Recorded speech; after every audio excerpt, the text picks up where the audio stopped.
Okay, so have you seen that new show on Netflix, Adolescence? Oh, yeah. Yeah, people are talking about that It one. seems like everyone's either seen it already or they're, planning to. It's really got everyone buzzing.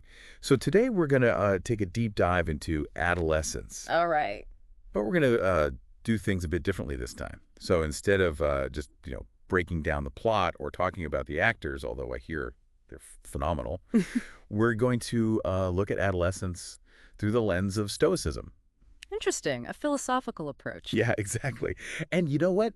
You might be surprised at how much these ancient ideas can illuminate a modern story. It is kind of amazing how stories told today can still connect with philosophies from, thousands of years ago. Right. It makes you think there's something timeless about human experience.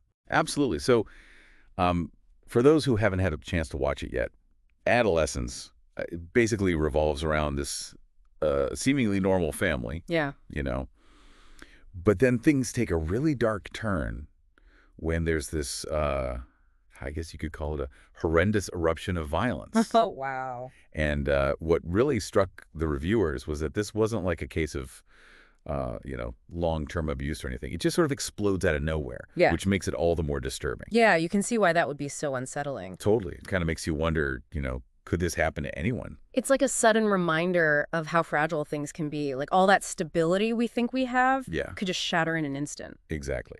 So the series is divided into 4 episodes, each one focusing on a different part of what happens after this event. So the first episode deals with the immediate fallout, the arrest, the police procedures, all that. Uh-huh. Then the second episode takes us into the school environment.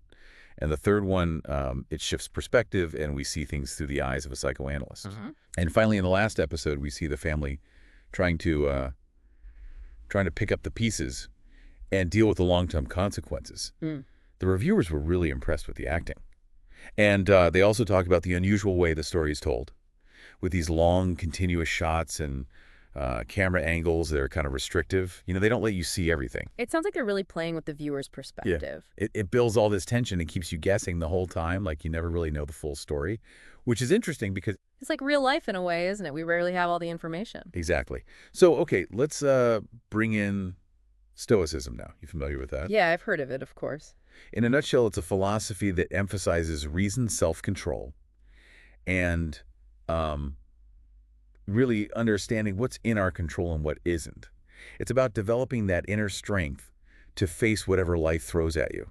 Kind of like what Marcus Aurelius wrote about in his Meditations. Right, all about navigating the ups and downs. It's not about suppressing your emotions, though. It's more about understanding them, Right. not letting them control you, finding that inner calm even when things are tough.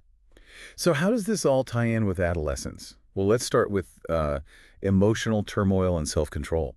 Because, adolescence is a period of intense emotions. Everything feels so much bigger, and you're more likely to act impulsively. Yeah, I remember those days.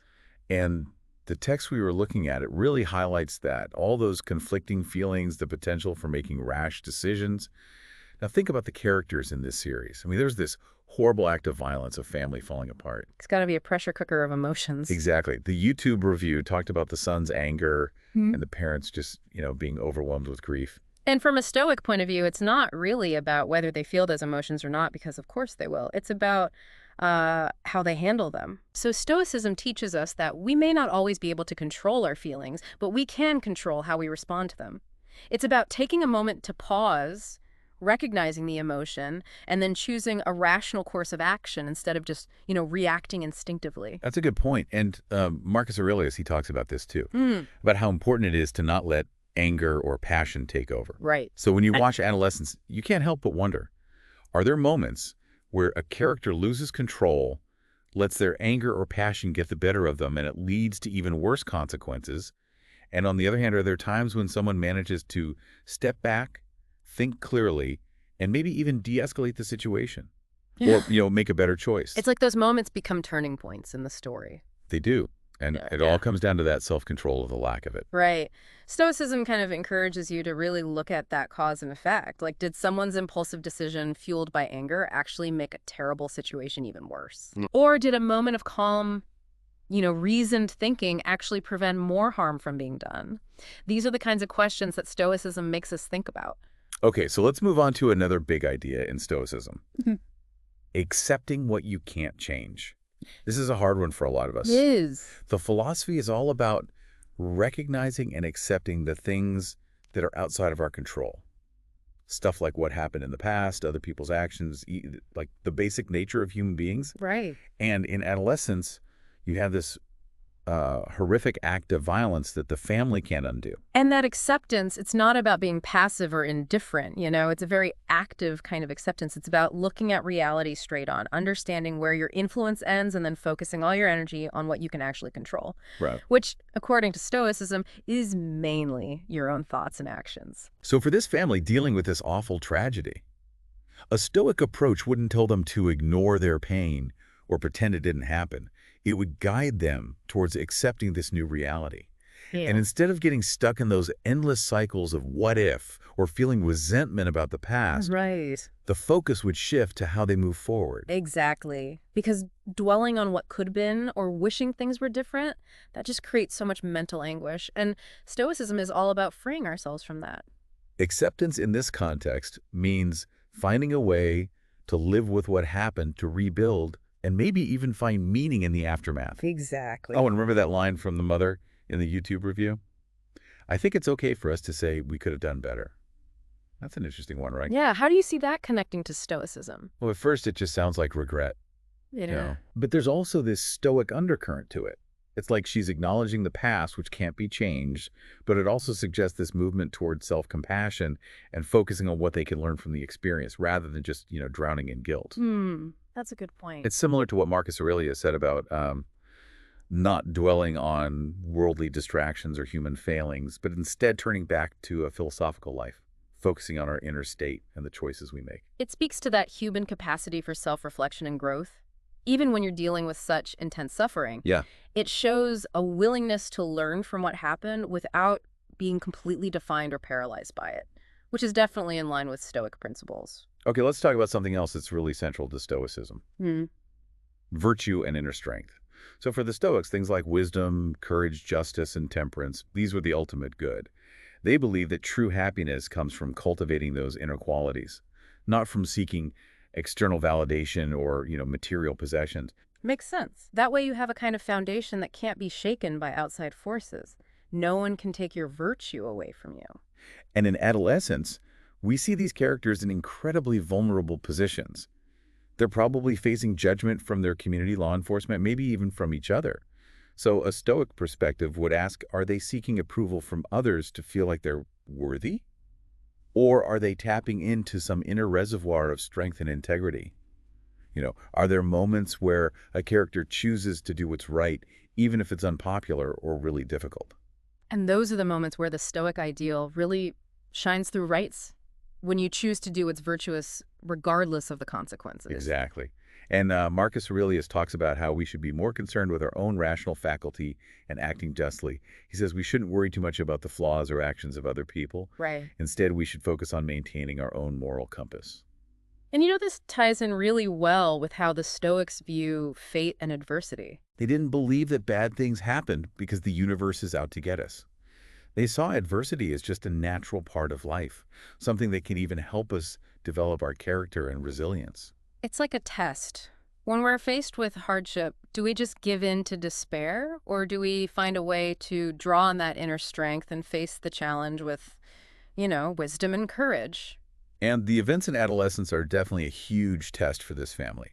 So from a Stoic point of view, we can look at how each character responds to this terrible situation. Oh, Do they allow it to completely break them, or do they find moments of reflection, maybe even some opportunity for growth in the amidst of all that pain? right. Marcus Aurelius had this quote where he said that everything that happens is in some way natural and therefore contains something pleasing, even if it's hard to see at the time. Yeah, it's about shifting your perspective on suffering. Yeah. Stoicism suggests that instead of just trying to avoid it, you can actually find meaning and even a chance for inner development in how you choose to respond to it. And lastly, let's talk about self-discovery, which is such a big part of adolescence anyway. Stoicism really emphasizes self-awareness, understanding your own values, your strengths, and your place in the world. It encourages you to live in a way that aligns with your reason and your values. So it's like this ongoing process of looking inward, examining your thoughts, your actions, and trying to make sure they match up with your idea of what's good and virtuous. So as we watch Adolescence, we can ask ourselves, do any of these characters, especially the young person at the center of all this, come to a deeper understanding of themselves because of what they've been through? Do they start to grasp that essential Stoic principle of separating what they can control from what they can't? Our thoughts and actions are in our power, but things like other people's actions and external circumstances often are not. It's like that quote from Marcus Aurelius about retreating into yourself and finding peace by recognizing that it's not external things themselves that trouble us, but our judgments about them. That ability to look inward and question your own beliefs and to separate your own sphere of influence from the rest of the world, that's a cornerstone of Stoicism. And it's crucial for self-discovery, especially during those turbulent teenage years. So as we wrap up this deep dive into Adolescence through the lens of Stoicism, it becomes clear that this series goes way beyond just entertainment. By applying these ancient philosophical ideas, we can gain a much deeper understanding of what these characters are going through, their emotional struggles, their battles with fate and adversity, and their potential for finding strength and self-awareness in the face of something unimaginable. And it really highlights how relevant these age-old concepts still are. Those core human challenges that are depicted in Adolescence, dealing with intense emotions, coping with tragedy, searching for meaning. Yeah. These are exactly the issues that Stoicism has been addressing for centuries. It's amazing. And the key takeaways from Stoicism are so powerful. Building emotional resilience, accepting what can't be changed, prioritizing virtue and inner strength, seeing challenges as opportunities for growth, and, of course, that constant essential work of self-understanding. In the end, Stoicism gives us a practical framework for navigating the complexities of life with more wisdom, resilience, and inner peace. It does. And when you consider the raw emotional intensity of adolescence, it really makes you think, how could incorporating even just a few of these Stoic principles help us find more stability and clarity in our own lives? As we face our own inevitable challenges, it's definitely something to think about, whether you've seen the show or not, just as you go about your day. What's truly within your control, and where could a little Stoic wisdom provide some much-needed perspective? Food for thought.